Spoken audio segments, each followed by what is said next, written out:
Mencuatnya kajian gempa dan tsunami dahsyat bukan bermaksud menakut-nakuti, melainkan bertujuan supaya masyarakat siap sejak dini bila bencana itu benar-benar terjadi. Kajian ini sekaligus menggugah pemangku kebijakan agar memperbaiki sistem peringatan di sekitar wilayah terancam, tentu agar korban nyawa dan kerugian bisa ditekan seminimal mungkin.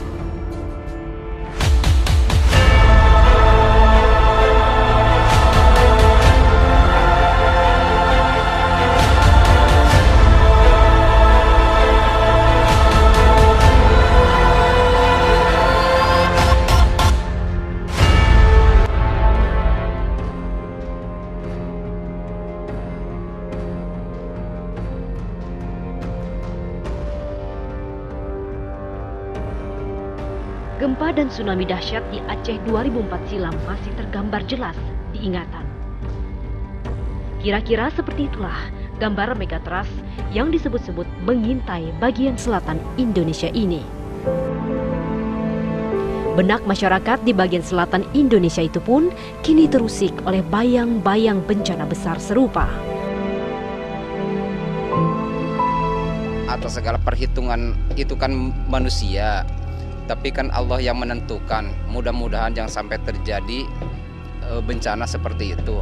Saya berharap kepada pemerintah di sini, kalau memang itu ada, tolong diberikan satu buah peringatan kepada seluruh masyarakat Pelabuhan Ratu, kapan terjadinya dan jam berapa jadinya dan kemana harus diungsikannya.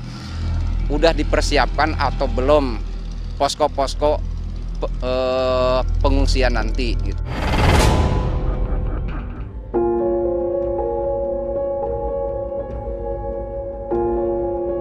Pertanyaan Sofyan itu patut dipahami tidak sekedar mewakili masyarakat Pelabuhan Ratu, tapi juga masyarakat lain yang berpotensi terdampak.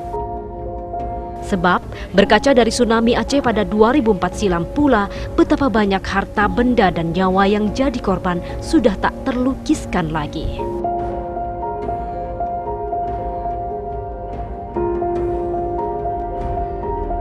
BMKG dalam hal ini adalah memberikan peringatan dini, warning secepat-cepatnya.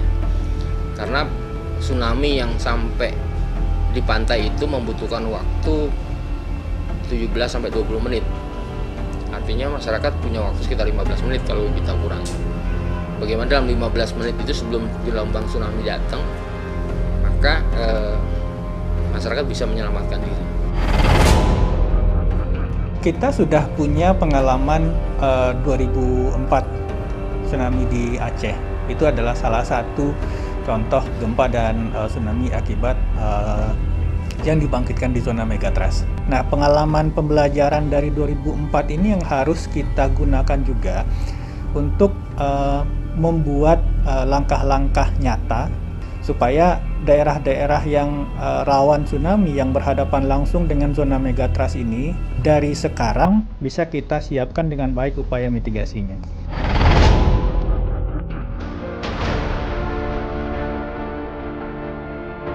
"15 menit akan menjadi waktu yang relatif singkat dan krusial bagi orang-orang berebut menyelamatkan diri.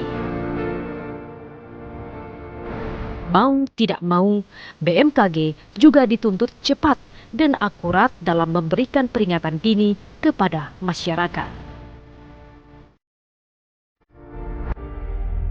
Untuk mendeteksi tsunami itu kita masih based on seismic. Jadi kalau ada gempa, kemudian komputer kita menghitung apakah gempanya di laut besar kemudian dangkal, terus ada program menghitung apakah ini berpotensi tsunami, maka kita kasih warning ke masyarakat. Nah, bagaimana cara memberikan informasi ini ke masyarakat dalam waktu cepat? Kita menggunakan berbagai moda,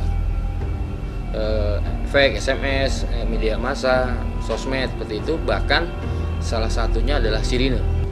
Sirine ini selalu kita kita pasang dan kita selalu pelihara.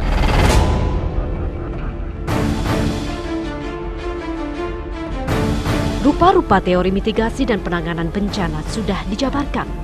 Di atas kertas, berbagai kalkulasi juga telah dibuat. Tapi mengapa fakta di lapangan ketika bencana datang, penanganannya justru acap, terkesan gamang? Kita jadi, kenapa itu kisruh selalu? Karena memang tidak siap. Yang tidak siap itu adalah pemerintahnya, pemerintah daerah, terutama anggaran, dan juga masyarakatnya. Sekarang kita punya BNPB, dulu kan nggak ada BNPB. Nah sekarang ada BNPB, BNPB itu harus wajib melakukan pelatihan-pelatihan pada masyarakat, penjelasan-penjelasan, lalu membuat simulasi-simulasi. Itu harus, tapi kalau budgetnya dibatasi ya susah. Objek terpapar ini adalah masyarakat di kawasan pantai. Ini yang harus kita siapkan. Kapan mereka harus evakuasi, bagaimana rumah mereka, kemana mereka harus evakuasi. Ini harus kita siapkan sehingga masyarakat bisa merespon kalau ada gempa yang berpotensi tsunami. Kita perlu mengembalikan fungsi-fungsi ekosistem pesisir agar bisa menjadi buffer yang bisa mengurangi dampak resiko akibat apakah itu tsunami atau gelombang pasang.